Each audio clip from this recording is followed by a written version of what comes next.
Iran में 22 साल की महसा अमीनी की मौत पर बवाल मचा हुआ है। सड़कों पर महिलाएं बड़ी संख्या में युवती की मौत के खिलाफ प्रदर्शन कर रही हैं। वो देश के सख्त ड्रेस कोड के खिलाफ अलग अलग तरह से प्रोटेस्ट कर रही हैं। महसा अमीनी को कुछ दिन पहले पुलिस ने अपनी हिरासत में लिया था। पुलिस ने आरोप लगाया कि उन्होंने देश के ड्रेस कोड कानून का उल्लंघन किया था, इसीलिए उन्हें हिरासत में ले लिया गया। लेकिन पुलिस कस्टडी में जाने के 3-4 दिन के बाद युवती की मौत हो गई। अमीनी की मौत के बाद पुलिस पर लगातार ये आरोप लग रहे हैं कि उन्होंने युवती को टॉर्चर किया, जिस वजह से उसकी मौत हो गई। जबकि पुलिस का कहना है कि महसा को हार्ट अटैक आया था। महसा अमीनी की मौत ने पूरे तेहरान को सड़क पर उतरने के लिए मजबूर कर दिया है। बड़ी संख्या में महिलाएं देश के ड्रेस कोड कानून के खिलाफ प्रदर्शन कर रही हैं। दरअसल ईरान में महिलाओं के लिए सार्वजनिक स्थलों पर सिर ढकना यानी हिजाब पहनना जरूरी है। अगर वो ऐसा नहीं करती तो कानून के तहत सजा के दायरे में आता है। महसा अमीनी ने देश के इसी नियम का उल्लंघन किया था। उन्होंने हिजाब नहीं पहना हुआ था, जिसके बाद तेहरान की मोरालिटी पुलिस ने उन्हें हिरासत में ले लिया था। लेकिन कुछ ही दिनों के बाद संदिग्ध परिस्थितियों में उनकी मौत हो गई। अमीनी की मौत के बाद महिलाएं अब अलग अलग तरह से प्रोटेस्ट कर रही हैं। कुछ महिलाएं अपने बाल काटकर तो कुछ हिजाब को जलाकर। इसी के साथ आइए जानते हैं यहाँ महिलाओं के लिए क्या क्या सख्त कानून हैं। यहाँ औरतें मैदान में जाकर फुटबॉल मैच नहीं देख सकती थी, लेकिन ये कानून हाल ही में बदल दिया गया है।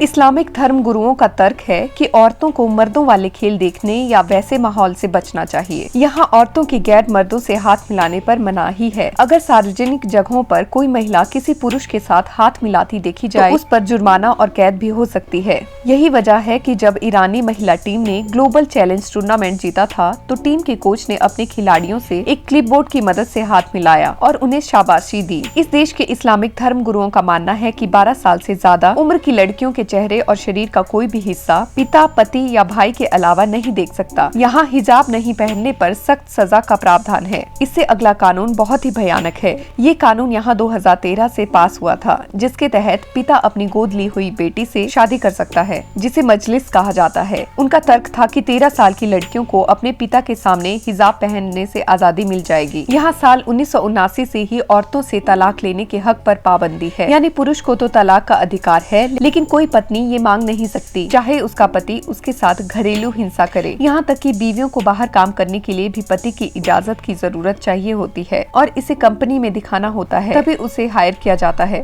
ईरान में हिजाब विवाद इस कदर बढ़ गया है कि राष्ट्रपति इब्राहिम रईसी ने CNN की महिला पत्रकार को इंटरव्यू देने से इनकार कर दिया। उनकी ओर से शर्त रखी गई कि महिला पत्रकार हिजाब पहनेगी तो ही रईसी उनसे बातचीत करेंगे। महिला पत्रकार इस शर्त पर नहीं मानी तो ये इंटरव्यू नहीं हुआ। महिला पत्रकार ने कहा कि हम न्यूयॉर्क में हैं और यहाँ इस नियम की परंपरा लागू नहीं हो सकती। आखिरकार राष्ट्रपति इंटरव्यू के लिए नहीं आए। इसके बाद अमान पौर ने इस घटना को ट्वीट किया। उन्होंने अपने सामने राष्ट्रपति के लिए रखी गई खाली चेयर के साथ फोटो खींचा और इस तस्वीर को साझा किया। ईरान में ये सब कानून बहुत ही दम घोटने वाले हैं। इतने दम घोटने वाले कानूनों से महिलाओं को बचाने के लिए पूरे विश्व को एक साथ एकजुट होना पड़ेगा।